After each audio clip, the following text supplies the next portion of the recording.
All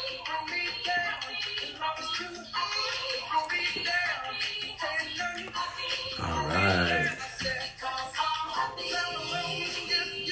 We are going to have training. Get Instagram up and running here.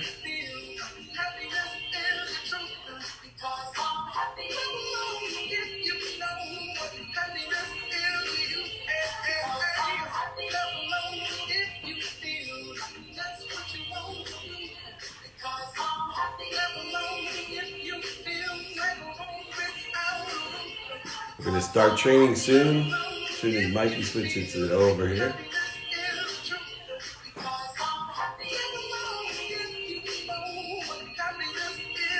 All right, let's get going, Mikey.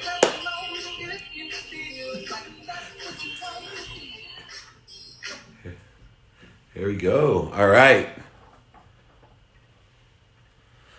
Welcome everyone. We got a lot to go over today. I appreciate everyone for the Road to Revenue series, for these free Friday trainings to help me empower over 1 billion people to be happy. And in order to do that, I wanted to talk about the difference between motivation and inspiration. And I think people get these things confused all the time. The more inspired you are, the easier it is to be motivated, but you need to be motivated in order to be inspired.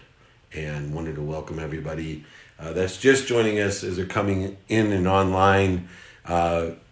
We need to know the difference. So I'm going to start there with the 4 different kinds of motivation that exist and how that works in order to effectuate. The idea of motivation is to get up or to get back up, either one. And it's that simple. Motivation gets us up, and it will get us back up when we get knocked down. There's 4 kinds of motivation.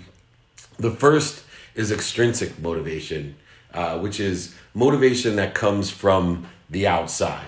Motivation, somebody yelling at you, somebody telling you what they think of you. The danger of extrinsic motivation is that a lot of times what motivates us is voting for what other people want for us. And as you know, the danger of that is we end up getting what other people want for us and then resenting them for it. But one methodology in athletics, with coaches, with fans, the extrinsic circumstances that we put ourselves into gets us up, or it can get us back up. And so we can, watch a movie, we can listen to music, we can get yelled at by our parents, or any other sort of extrinsic type of motivation. If we rely on extrinsic motivation, outside sources to motivate us, we're at jeopardy of allowing them to demotivate us, to create interferences, voids, shortages, and obstacles for what we want. So making sure that we understand the temporary nature of motivations to get us up or to get us back up, but in the end, it doesn't last. It's the gas in the fuel tank to get us up, but it's going to burn out. If you think about a rocket ship, all that fuel, it burns to get what? To get the rocket out of the atmosphere. But it takes inspiration to continue the journey, and it will get you to where you want to go. And we'll get to that difference. But if we allow the exterior or outside or extrinsic things to motivate us, just beware that they can also demotivate us. They can create interferences, corrosions, obstacles, voids, and shortages for us if we rely on exterior things, outside things to motivate us. The second type of motivation is intrinsic. Intrinsic motivation is done for internal reasons. And most of those internal reasons are generated by our values. And so there's 4 types of values, which is why, especially now, we need to take inventory of those values to keep our intrinsic motivation aligned with what we want to do, to allow us to either get up or to get back up. And those values are those foundational values. First, our personal values, right? Our family, our love, our character, our integrity, all the different things that are personal to us. The second thing is experiential. Experiential things and values internally can motivate us. I really want to experience this. And we need to be clear and take inventory on what those things are in order to either get up or get back up. And then, of course, giving values, right? So easy to get motivated when we're trying to feed our children, when we're trying to build community centers or provide scholarships or save our environment or whatever it may be. These are intrinsic values to you that must align and motivate you to do things. They come from within. And then finally, actually our receiving values can motivate us. You know, if we need a certain amount of money or we need a certain amount of time in order to effectuate our own values of what's important to us, that can be quite motivational. If we don't take inventory of our values, it's quite easy not to get up in the morning. It's quite easy not to get back up when we get kicked in the teeth. So it's really important that we take inventory of our personal, experiential, giving and receiving values, because the internal motivation is the one that's most sustainable. It gets the most gas mileage out of the fuel that motivation allows us. It'll get us the farthest up. It will get us back up no matter how much pressure and weight and external types of illusions or circumstances we feel are upon us. It allows us to stay motivated until we can create the habit of inspiration. The third one's really interesting to me, and we'll spend a little bit of time on it. It's introjected motivation. An introjected motivation is fear. It's ego.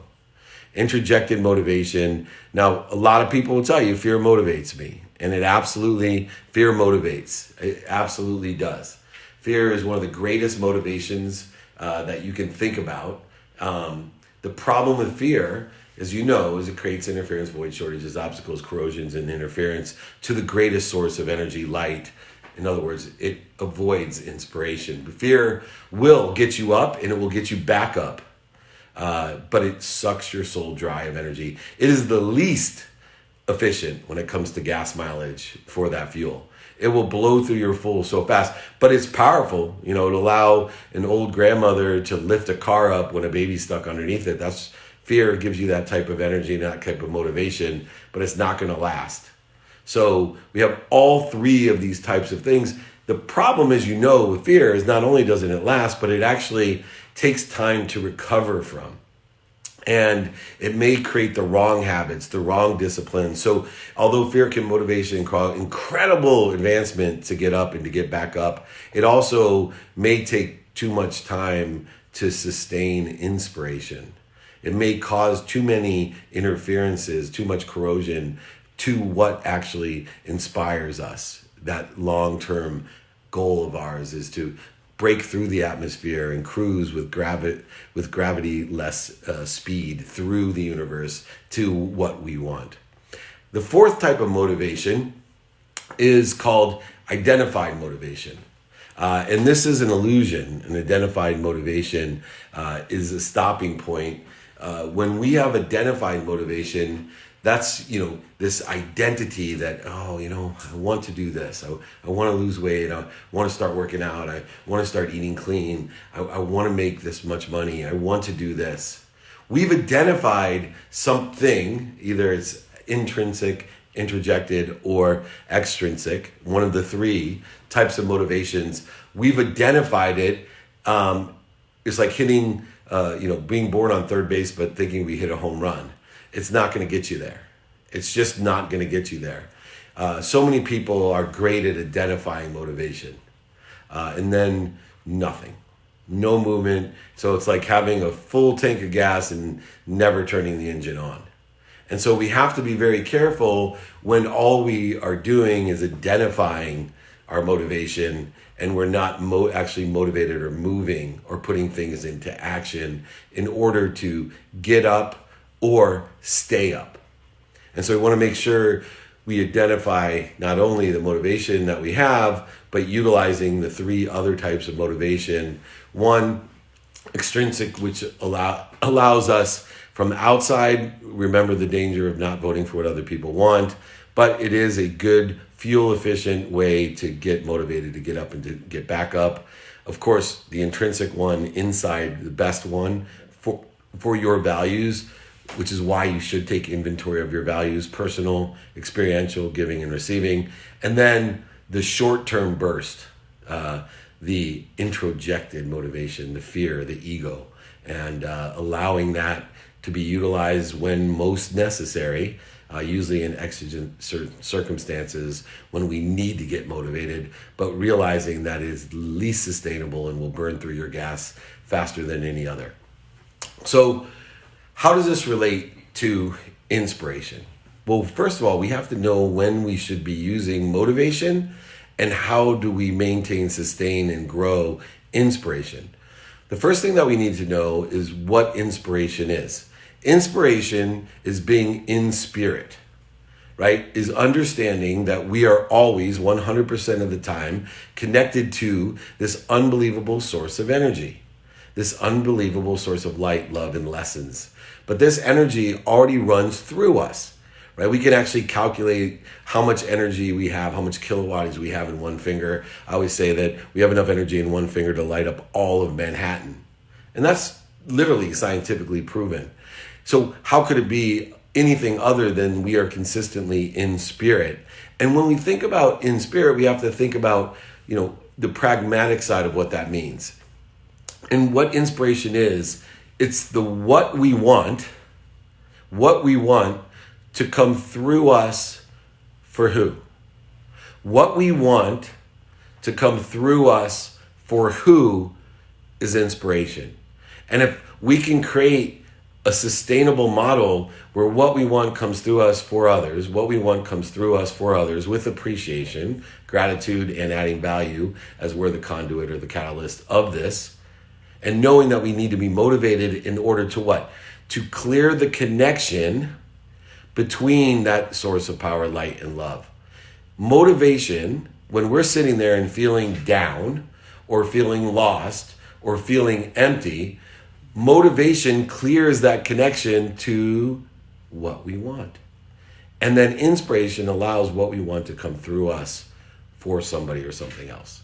This is the actual pragmatic way that motivation and inspiration work together.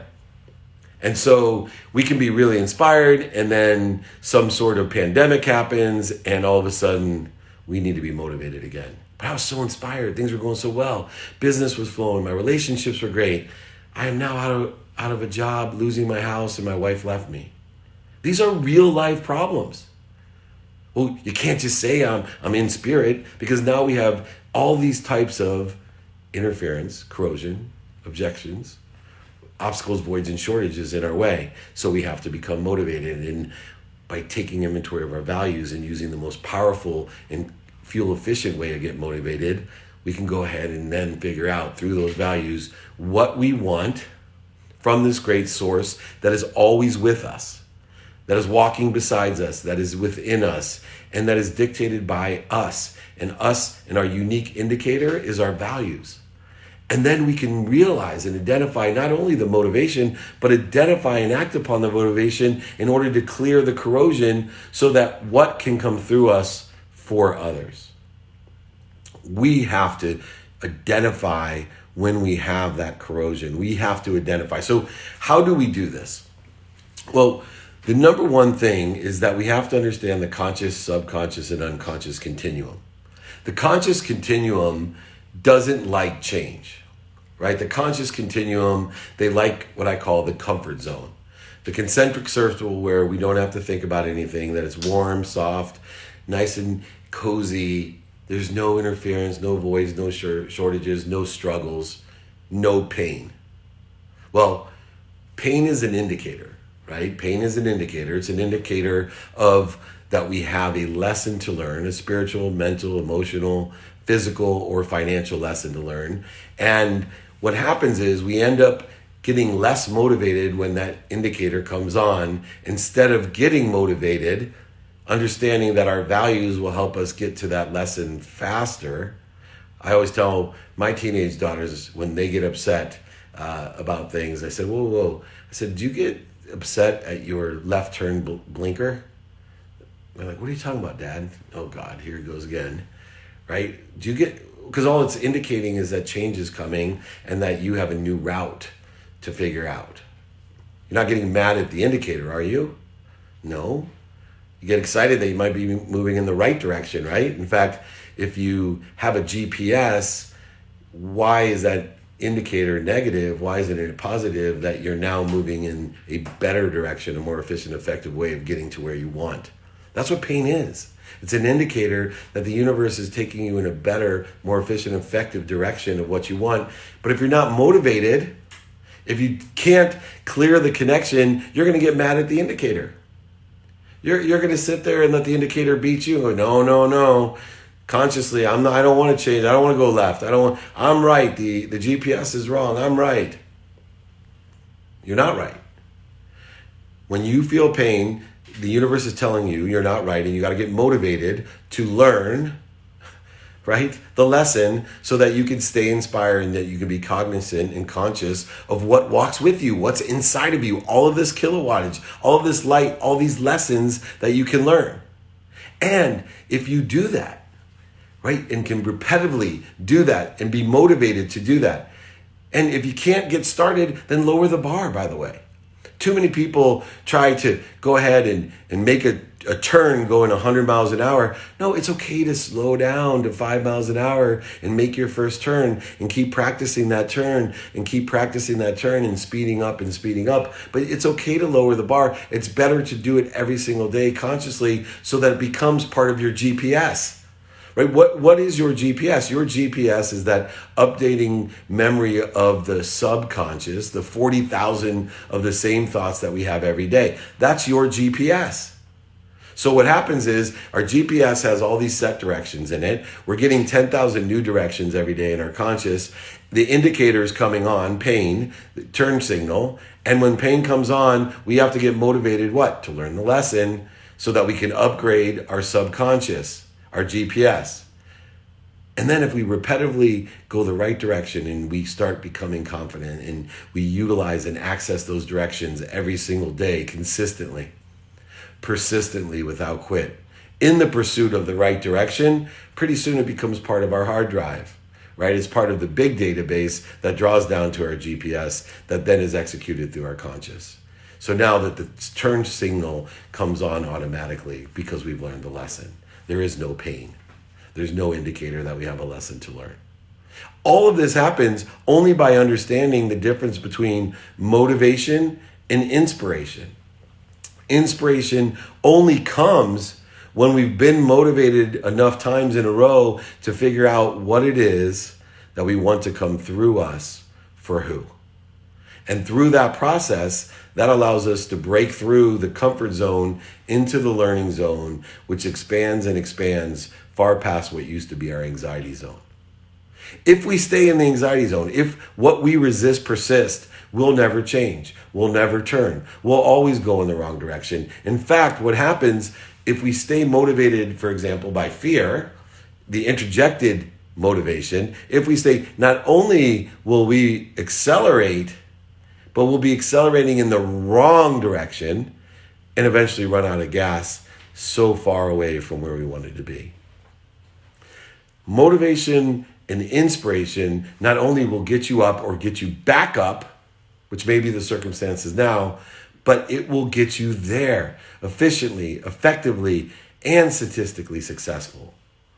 What the great part about inspiration is it's exponential and accelerating as well. It's just at a slower time segmentation, where fear and motivation is quite apparent through motivation that we are expanding, accelerating, and growing exponentially. The problem is it's in a very short amount of time. Kind of like what we're doing now. In a very short amount of time, we have exponential change, compressed uncertainty, and people are seeing with their senses and their memories, hey, this isn't the same. There's some change and growth. And where that occurs, we should all be inspired because that creates opportunity. It allows us to go ahead and make those changes faster, to allow us to expand and grow faster. Or if you take the wrong perspective and you utilize motivation and inspiration in the wrong way to reinforce the obstacles, voids, and shortages, to accelerate in the wrong direction, you'll just create more of a void, more of a shortage, more of obstacles as time has accelerated this change and compressed the uncertainty that exists. We have to be very, very clear on how to use motivation, all the different types of motivation and inspiration in order to get us to what we want and allow it to come through us for who we want it. And if we're not clear on all those components, we will not get to where we want to go. We won't be motivated, and we'll never get to inspiration, right? Inspiration is what gets us there. Understanding this. So a lot of you are sitting there going, I'm stuck. I can't get motivated. All the negative thoughts keep coming into my head, my mind, my soul. It just keeps coming. The hits keep coming. You know, I was on today with Trevor Moad, and we were talking about neutral. And we were talking about how difficult it is for people to meditate, how difficult it is for people to understand in spirit. They don't understand what actually is walking with them, is inside of them. And the interesting thing is that you can't breathe life into the wrong things. You can't breathe. So you got to be motivated to blow up the balloon. But inspiration will take you to blow up the right balloon. What do I mean by that? The minute you blow air into the wrong, the minute you speak the wrong thing, you're giving it, I think Trevor said, 70 times more power. And so imagine that you have all these choices of balloons. You have the inspired balloon that puts you to the what, through you to the who, and then you have the obstacle, void, shortages, and the negative balloons. And we're taking in all this feedback. And if we're not canceling this feedback, we start speaking and acting and believing, which is all breaths that are going into the different sets of balloons. Motivation will give you the air, but inspiration will allow you to pick the right balloon to breathe air into what you want to come through you for who you want. Don't blow air into the obstacle, voids, and shortages in your life. I see it all day long. I don't care what news station you listen to. They're breathing air at you into a negative perspective. I am not saying be uninformed. I am saying seek what you want. Seek what you want. Motivation will get you the ability to seek, but seek what you want to allow it to come through you with appreciation for who you want it. In an abundant world where there's more than enough of everything, stop blowing air into balloons. Stop blowing and speaking into things that you don't want. And that's the danger of allowing outside things to motivate you. That's the danger of allowing fear to motivate you. The intrinsic motivation is the best motivation to get you up or to get you back up in order to put you onto your way to the greatest source of love, light, and lessons in order to effectuate it coming through you with appreciation for who you want. And if you are inspired and all of a sudden you feel negative energy, negative people, negative ideas, negative circumstancing creeping into your life, don't give it any energy. Cancel it. Cancel it right at the spot. Do not breathe life into it because you will give it power. You will give it life. You will materialize it and it will take its form as interference, corrosion into the connection that you already have to what is walking with you, what is motivating and inspiring you every single day. Now, that's all great to say when we're talking about emotional things, spiritual things. But what about physical and financial things? Dave, I got physical pain. I have financial pain. How does it work then? The same exact way. The same exact way. What do? We go ahead and we get motivated. We understand the segmentation, the exponential growth, the acceleration of how a penny doubles, right? Go ahead, double a penny, see where you are in 17 days. Nobody's impressed in a week. Whatever the segmentation is, I use segments of 20. Take the small increment you want, double it to 20. That motivates me. That motivates me, and I put my values and align with them in order to effectuate and be and get up and then get back up in order to do that. I used to say when I lost everything, I had one day of depression, and I lied in bed thinking about having to tell my mom that I went bankrupt and lost her house, which was the only reason I wanted to be rich, right? The only reason I wanted to be rich as a kid was buy my mom a house and a car. And I now not only had to go tell her what I thought would be the most embarrassing, degrading thing of my entire life, that I had lost everything, but I had not taken her house out of my name, and I had lost her house as well, and that she would have to move. And as I lied there being a victim, creating more interference, breathing life into how much this was going to hurt her, how it was going to change our relationship, what she was going to think of me, and now what I thought about myself, I watched the movie Rocky and watched him just get knocked down and get back up. Knocked down and get back up. Did Rocky get back up for himself? No. Rocky knew what he wanted to come through him for who he wanted it, right?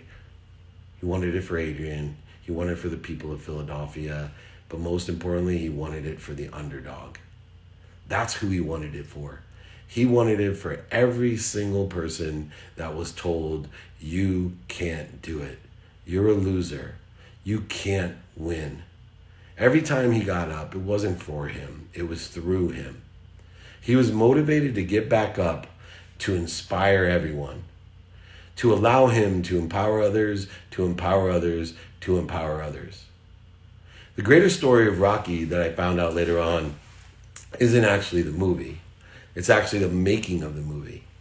And understanding that that movie was a dream that Sylvester Stallone had painted, right? We imagine a painting, and then we spend the rest of our time painting the imagination, materializing the imagination.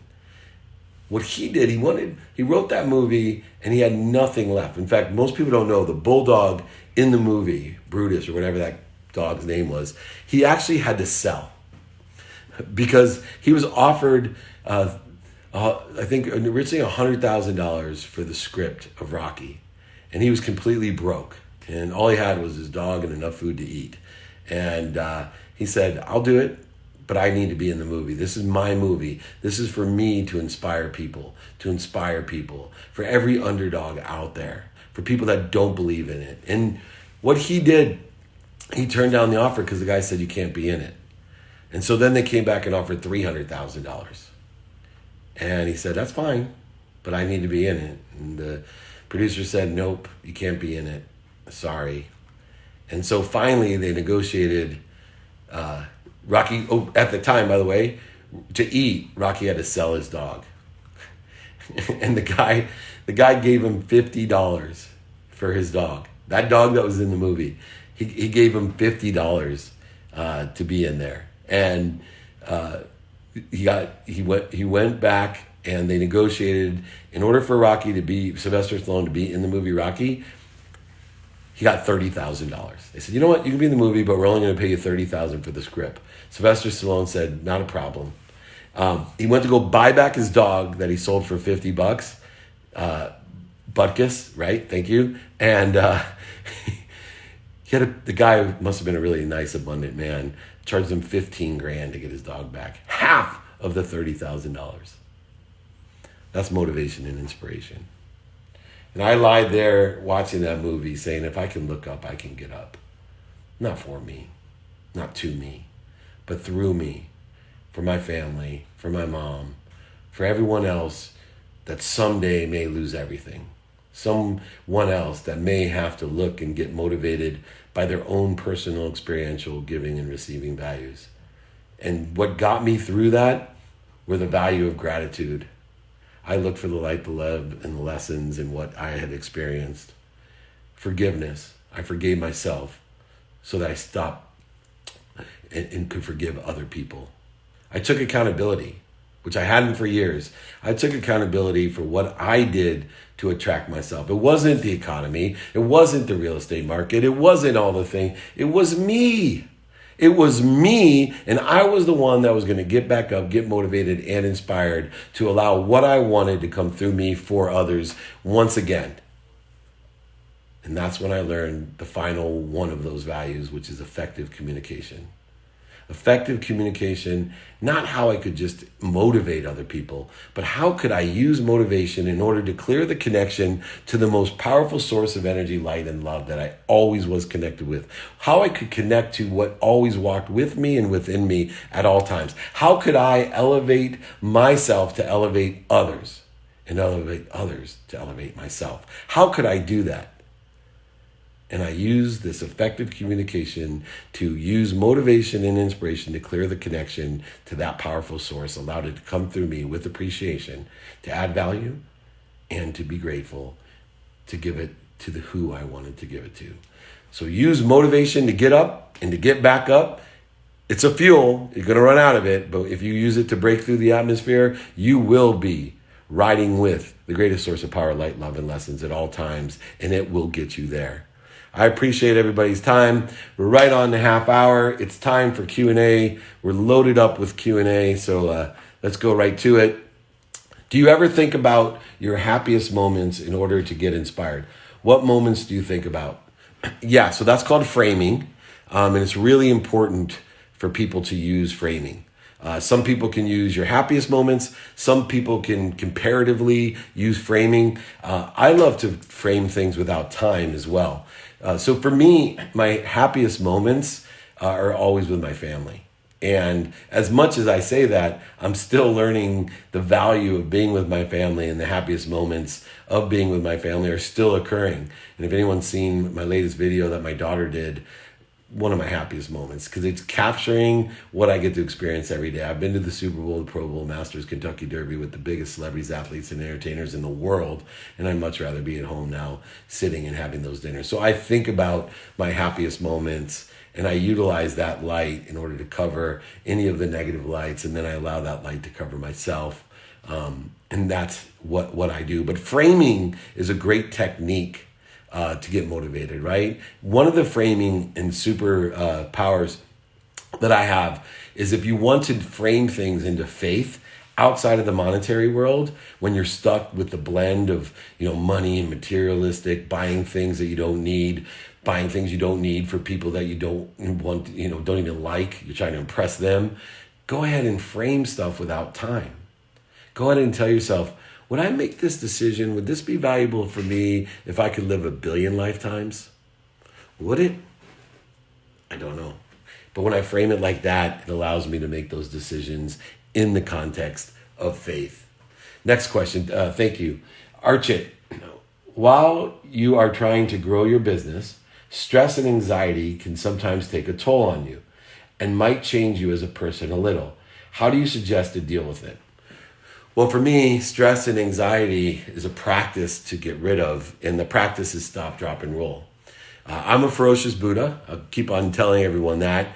And the hardest part about when anxiety, stress, fear, the need to be right, offended, separate, inferior, superior, anxious, frustrated, whatever you think, whenever you have an ego-based consciousness like the one you're suggesting that occurs all the time in business, use all of your ferociousness, all of your free will, which is another word for ferocious. Use all of your free will and ferociousness in order to stop. Just practice stopping.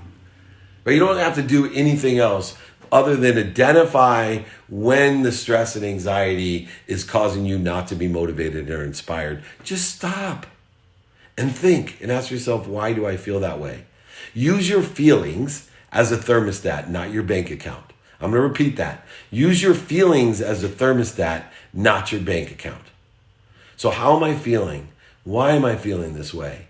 Now, as you get better at practicing identifying and being ferocious, now become a Buddha. And when you answer it, breathe through your nose, out through your mouth. And be a Buddha. And let the neutrality and the calmness to pick and choose what balloon you're going to blow into now with all that deep breath. What balloon? The positive balloons or the corrosion interference balloons? The negative balloons. What are you going to breathe to life? What are you going to speak into life? What is it? Pinocchio, the lies, or Pinocchio, the boy? What do you want to breathe life into? And when you are able to do that, slowly but surely, the stress, anxiety, void, shortages, and obstacles dissipate. People stop becoming gatekeepers and start becoming sponsors and power sponsors. All right, let's keep these coming here. Thank you so much. Liam, all the way from the UK.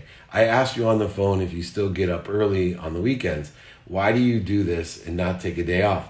I'm not following suit and getting up early on the weekends.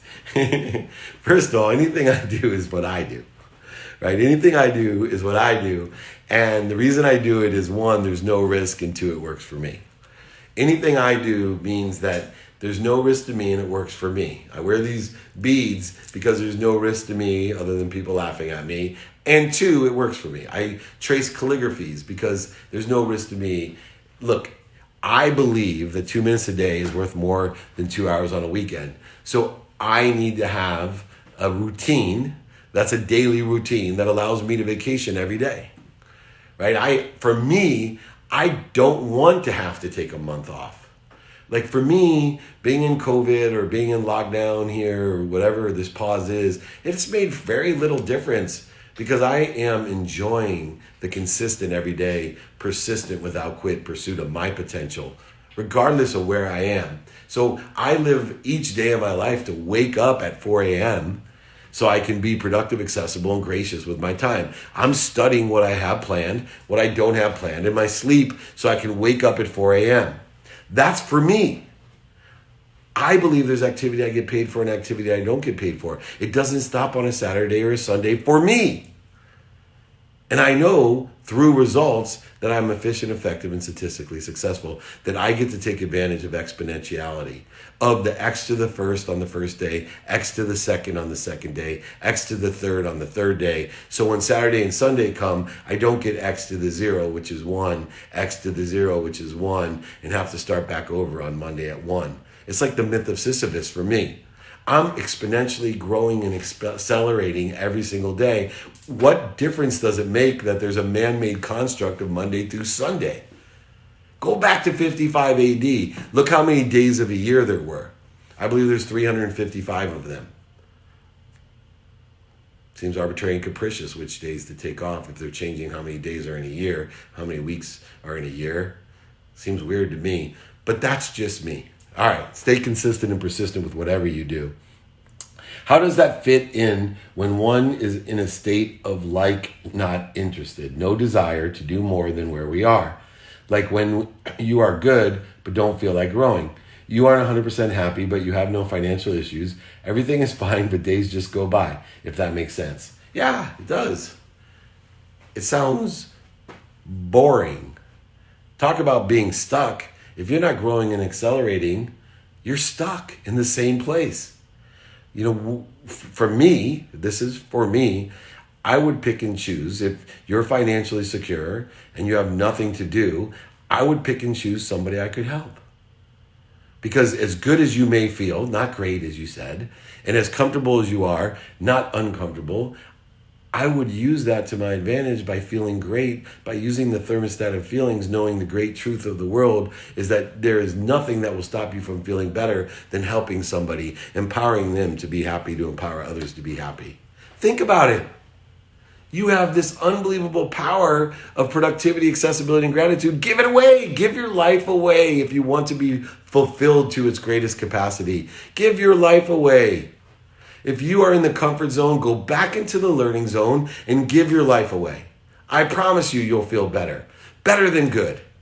I promise you, guarantee it. Brooks, Dave, my natural tendency is to be lazy in things that aren't very exciting to me.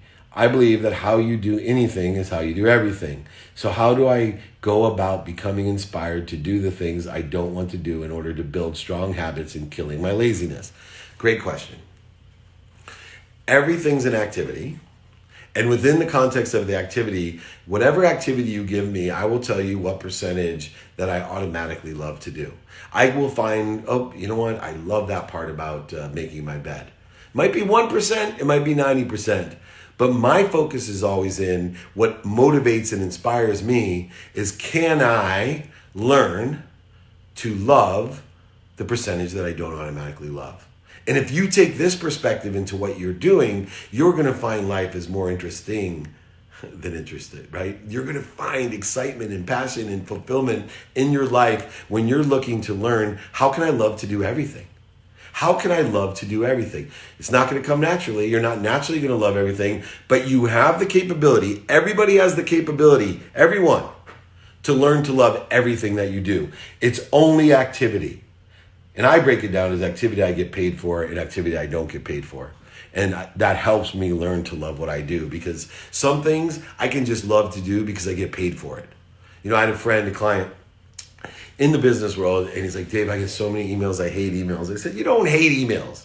No, I hate emails. I said, you can learn to love email. No, I would do anything not to have an email or send an email. I said, come on, man, I'll tell you what. I'll give you $1,000 for every email you send and $2,000 for every one you receive. Started loving emails. No, I didn't love paying him, nor did I pay him, but I was just making a point.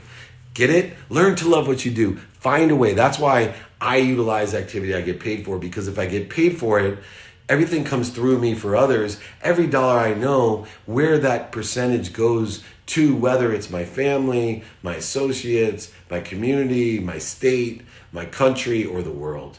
And it excites me. So I know automatically by distinguishing activity by whether I get paid or not is a way to learn to love it, because I appreciate what I can do by getting paid. I add value, and I'm grateful for everything, the what money that comes through me for who, all of those people in my downstream. Jesse, thanks for this. Where does determination fall into? Motivation or inspiration? Sometimes I feel determined, but don't know if that's short-term or long-term. It's both, right? So I'm determined to get up. I'm determined to get back up.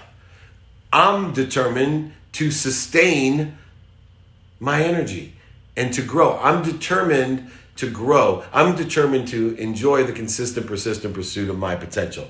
The answer is both.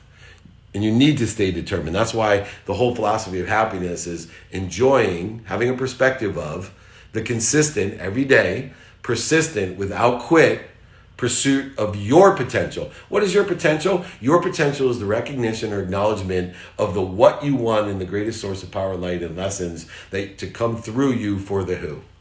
Very simple. What movies and books do you find most inspirational? Rocky. Let's start with movies. Miracle on Ice, Rudy. Great inspirational movies, mostly sports movies, obviously. For me, books, inspirational, of course, in Miracles, Think and Grow Rich, Dr. Wayne Dyer's Power of Intention, unbelievable inspirational books. Oops, this one's not so bad either. It's a very inspirational book, Connected to Goodness. I read my own books to remember what the hell I'm talking about. As the world is facing crisis of COVID-19, which makes a lot of people lose their jobs, what do you recommend? If you are getting knocked down, if you need to get back up because you lost your job or you don't have money or any of these physical pains that are existing or financial pains that are existing, what do I say? Let's go focus in on your capabilities. Capabilities are the aggregate of your skills. Look and see, take inventory through those intrinsic motivational tools I gave you, personal, experiential, giving and receiving values. Look and see what skills you have today and what skills you can develop for tomorrow that are synergistic or supplementary to stuff that's doing well right now, or at least stabilized right now, or you believe will be doing well in the future. And if you do that with your skills and also do that with your knowledge, what knowledge do I have today? What knowledge would I need in order to be synergistic or supplementary to what's doing well today, what's doing well stabilized today, or what will do well in the future? Then you will find the motivation and inspiration in order to effectuate your capabilities. Once you heighten and elevate your capabilities, you'll have more opportunities and more options into what you want, the what through you for the who. It's just systematic and mathematical, but you have to lower the bar enough to say, I'm going to create this skill. I'm going to learn how to use, Premiere editing tool, or I'm going to write a blog or a podcast or a book, or I am going to learn the engineering of how to repair a cell phone. I have seen guys make money from baseball cards to cell phone repairs to selling things on eBay to making things. I have clients everywhere making money right now. The biggest issue for my clients right now are they feel guilty, and now I'm fighting them going, don't feel guilty. You can be rich enough to make everybody else rich. You can't be poor enough to make anyone rich, I promise you. So if you're rich out there, help other people become rich. Is it motivation in some ways intrinsic to inspiration? Feel like when you are inspired, you usually immediately desire to take action, motivation, no? Yeah, so there you're getting into the distinction, right? You need to be motivated in order to get inspired, right? You need to be motivated to clear the interference between that in which you're already connected to, the greatest light of love and lessons. And what happens is we can be inspired, get knocked down, and then we got to get motivated to get back because we have to clear that interference that was created by whatever external circumstance. And once again, it's not just intrinsic. It can be extrinsic, introjected, and it could just be an identification of motivation.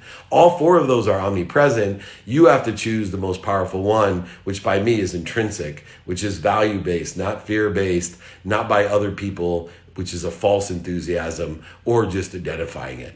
Hopefully you understand that distinction. If you don't understand that distinction, I am going to send out free to everyone the motivation versus inspiration guide. So free, don't worry, I'm not selling anything. I promise, still lovable, cuddly Grover at the end of the story. Get it, just request it from me. You can text me at that number if you want it, or email me or DM me at those right there, all right? David, what are your intrinsic motivations? So for me, my number one is my health. So I spend a minimum of 1 hour a day on my health. 2, it's my family. So I spend a minimum of 30 minutes a day with my wife, 30 minutes a day with my 10-year-old son, a minimum of 2 minutes a day with my daughters, and a minimum of 1 minute a day with my mom. I make sure my mom knows 4 things, and these are the 4 things, if my kids are listening, that I want to know about them. 1, that they're healthy. 2, that they're happy. 3, that they love me. And 4, they appreciate me. Appreciate me? Yes, they add value to my life, and then pass that through them to others to add value to other people's lives as well. So those intrinsic motivations for me. The third and final one, beyond my health and my family, is being more interested than interesting. It's a personal value of mine, which has dictated the fact that I study so many different things. I study my calendar. I study, meaning I pay attention to and give intention to the coincidences I want in my life. So the third intrinsic motivation is the motivation of being more interested than interesting, to be in attention and intention oriented, with the realistic expectation of coincidences will occur from those activities. Joseph, thank you, Maria, for that question, by the way. Joseph, hi, David, it's Joe. Always curious about Barney, networking and connecting. A friend asked me to help his connection find an apartment in New York City. The connection starting a medical residency and coming from Lebanon. There seemed like an opportunity to have him pay me something for my trouble. First of all, it's not trouble to help somebody. But I passed. It's a difficult situation, and it felt like I'd be taking advantage, plus feel like karma is a thing. 500 now, or maybe a strong relationship with a doctor in the future with more trust and opportunity to grow together. Make sense, or did I miss an opportunity? Both. It makes sense, and you missed an opportunity. If you manage expectations and say, look, are you comfortable with compensation for doing this, and figure out and agree upon the compensation and explain your intent that, look, I'd love to be able to help you. And in order for me to help you, it's going to take some time, effort, emotion, whatever it is. And I have valuable relationships. There's certain relationships that I have, silver bullets. I can't go to Jerry Jones every day and say, hey, meet my friends Steve, Joe, Mike, Sally, Colleen. That's not going to happen. Those are silver bullets. I'm going to have to monetize those. And if I explain and articulate and effectively communicate the value that I'm going to provide is $100 worth of value, and all I'm asking is 20 back, I'm actually giving them $80. Can you see any reason you won't want to move forward? Or if my expectations are simply, look, I don't want anything today, but I would like to grow this relationship. This is why I'm spending the time, emotions, and dollars to do this. Go ahead. Not only articulate it, put it into writing. Tell them, look, I'd like to put this into writing. Not because I don't trust you, because I have a horrible memory and I want to remember what I promised to do for you. Does that sound fair? So both is the answer for you. I don't need the money now. That's fine. It's still, I don't need the money. Like, I could pick 50 people and coach them for free. Right? But I know what I want to come through me for others. And I know that the big CEOs that I coach and that I make, if someone pays me $50,000 in a month to do something and I make them $1 million, I don't need the money, but I am providing more value.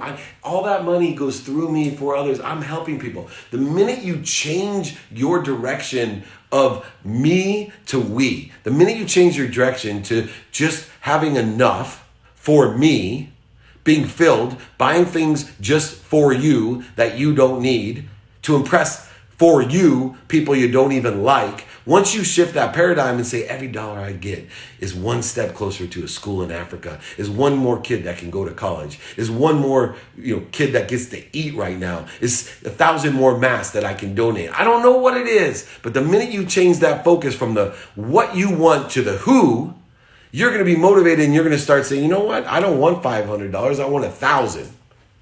I'm inspired to change the world, to empower others to be happy. So don't apologize for providing value and creating profit. Apologize if you're not a profit center. Guarantee your profit. That's all you got to do. There's no harm, no foul, no resistance, no voids, no shortages, no diminished capacity by making people money and being a profit center. Stop apologizing and feeling guilty for providing value. You're slowing down the economy. You're creating interferences, voids, and shortages. Stop it. Stop feeling guilty. Feel great about the fact I just made all this money and provided all these things for my community. And I have identified what I want, a ton of money, so I can help a ton of people and have a ton of fun myself. Because I know that process is inspirational. And inspirational makes me feel good. And my thermometer is how I feel, not my bank account. Not my bank account. I don't care how much money comes through that bank account, but I'm motivated and inspired to allow it to come through there. Have you ever spoken to Jordan B. Peterson? Maybe. The name sounds familiar, but I have tons of people, and anyone that knows me, even my family, is like, oh my God, I can't believe he can't remember, but I can't. I'd like to if he's someone that I should talk to. Please invite him to talk to me. What is the best way to filter out distractions? Clarity, balance, and focus. There's always distractions. There's more distractions today than ever because there's more going on in your hands and billboards and street, trust me. You ever been to the outskirts counties of Indiana in the early 90s? I was cruising down the 31 and the only distraction I ever got was a tornado that was it looked like 15 miles away. That was the first time I ever got distracted. Otherwise it was corn or some sort. I'm a California kid, but it looked like corn. So, what's the best way to filter out distractions? To be clear on what you want, to balance it with your own values, and to get focused on what you want to come through you for others so that you stay inspired, that you have a clear connection between you and the most powerful source of love, light, and lessons. That's how. When you're focused, there are no distractions. Look, all it takes is one distraction. What's the difference if there's 100? All right? Look, a TV is a TV. When I was little, there's 3 channels. It was distracting with 3 channels. If I had to hear, when they launched cable TV, if I had to hear Joan Jett put another nickel in or whatever song it was, do you know that MTV used to play the same song all day long? It was still distracting. So if you're not focused, you're distracted. You got that? So get focused by getting clear on what you want, balance it with your values, and get focused on it, meaning attention plus intention on the what that's going to come through you with appreciation for who. Know those 3 things. Inspiration versus motivation. I made a decision motivated by fear, false evidence appearing real. I am listening to, that's right, false evidence appearing real, fear. I am listening to you and all makes sense why I'm not satisfied with the decision fully. Is it possible to change the possible negative outcome since I am stuck with the decision? Meaning I cannot pull back now. can I make something good of it at the end? Whether you think you can or you can't, either way, you're right. Whether you think you can or you can't, either way, you're right. You can try. And guess what? If you pay attention to making a difference, if you give intention to creating and re-engineering and all of the things that you need to do for a different outcome, that's what probably will occur. But you have to be consistent, persistent in the pursuit of it. You have to be able to illuminate where you're at and then create a plan with whoever aligned with your values in order to effectuate something that's not fear-based. I promise you, if you try, you'll get much closer to where you want to be than if you don't. Guaranteed. Alrighty. A couple more questions. Kyle. Hey, Dave. Kyle Anderson, IG, at New Life Speaker. Give him a little prop here. I am inspirational speaker who inspires all as I am traveling the world, as been doing for the past 12 years. I've definitely been patiently waiting. Currently, I'm working on a pilot film, so my mission is to teach consciousness and patience by everyone now. Watching me go slow and meditate on the new show, I am there. I know meditation alignment is all, so I need to teach others I am. I am a teacher. I'm looking for next step. Think it's just continue to focus. I'm sure everything is always working out for me. So, in its own convoluted way, what I would do is once again, check out the segmentation of what you're doing. Go ahead. There's an analogy I use with my kids. I can, especially my 10-year-old, I don't see him growing. Everybody else that sees the videos of him, the pictures of him, or get to see him in person, like, oh my God, this kid is growing like a weed. I don't see it. I don't see the acceleration in him. I don't see the exponential growth that everyone else sees. Until what? Until I got to go buy him clothes or shoes. Then all of a sudden I'm like, whoa, 3 weeks? Dude, half the size in 3 weeks? Why can't I see it though? Because my senses are weak and my memory's weaker. My senses are weak and my memory's weaker. And so I have to what? Put faith in the fact that which I put my energy in to grow, that which I put my energy in to accelerate, my children, that they will accelerate and grow. And I don't have to see the outcome. I don't have to segment it out and see it every single day. I trust and have faith in the fact that my attention and intention into the coincidence that I want for my children, acceleration and exponential growth, will happen. It will manifest itself in whatever time frame it is. That's exactly what you need to do with your speaking career, the exact same way. What strategies do you use to help people in your business connect to what inspires them? What strategies do you use to help people in your business connect to what inspires them? Well, I mean, for me, it's the strategy of cancel, clear, connect. We're talking about breathing life into things and understanding the 4 values of gratitude, forgiveness, accountability, and inspiration. You know, it's repetitive within my business. There's only 4 things. All these people that want to come work for me, and there's more and more every day now because of where we're at and where the economy is at and what's going on. All you're going to learn is gratitude, forgiveness, accountability, and effective communication and inspiration. So those are all there. Hi, what do you do when you want to inspire the one you love, but she actually does not believe in inspiration because of how she grew up? First of all, you can't change the way someone believes. Don't try to change anyone. You can understand where they are coming from and then provide an example, or you can pray for their happiness.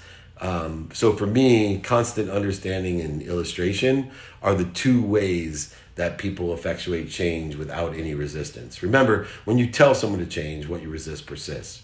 When you tell your kids not to eat broccoli, that's not going to work, right? When you understand and say, hey, what do you like about broccoli? What don't you like about broccoli? Have you ever done this? And then you eat your broccoli and sit there every day going, I love this. Oh, pretty soon your kid might say, hey, can I try that? Happened to me with trash. Trash was kryptonite to my kids, and I learned to love trash, put my energy into loving trash because it gave me time to think about what I wanted to be happy. All of a sudden, my teenage daughter's like, hey, I'll take that out for you. Not an accident. All right, last question.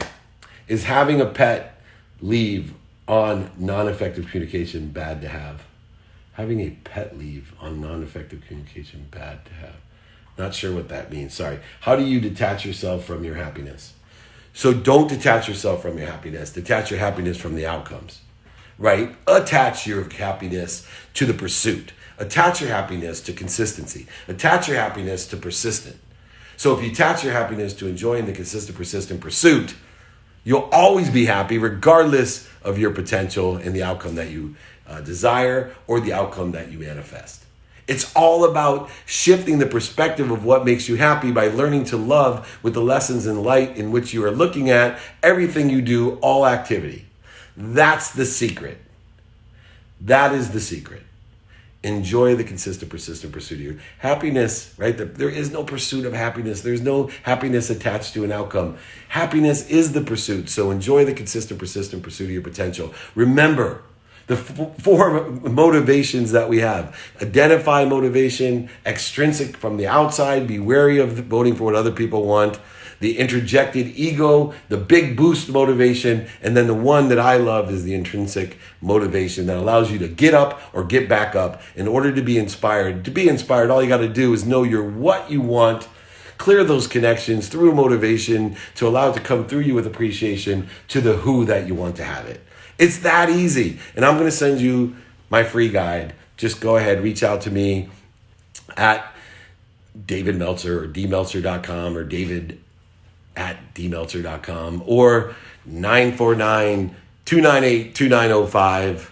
Text me, join my text community. You'll get all the updates, all the free guides.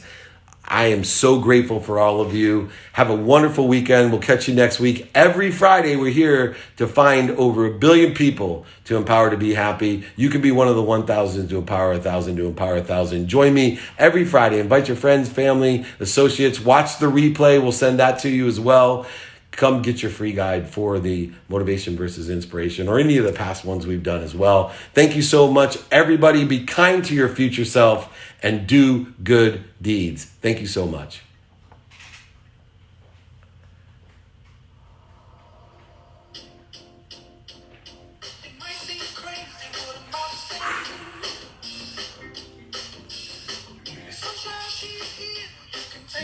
Yeah, I'm going to leave now. Mike's going to tell you his mic's hot. Huh? Mike's going to tell you his mic's hot, so you don't come in there and be like, that was good. Exactly, I would too. You can't hear me, right? No. So you're leaving now or you said you're good now? No, I'm taking the podcast here. Yeah. We'll do it in there. I just want to see what this looks like.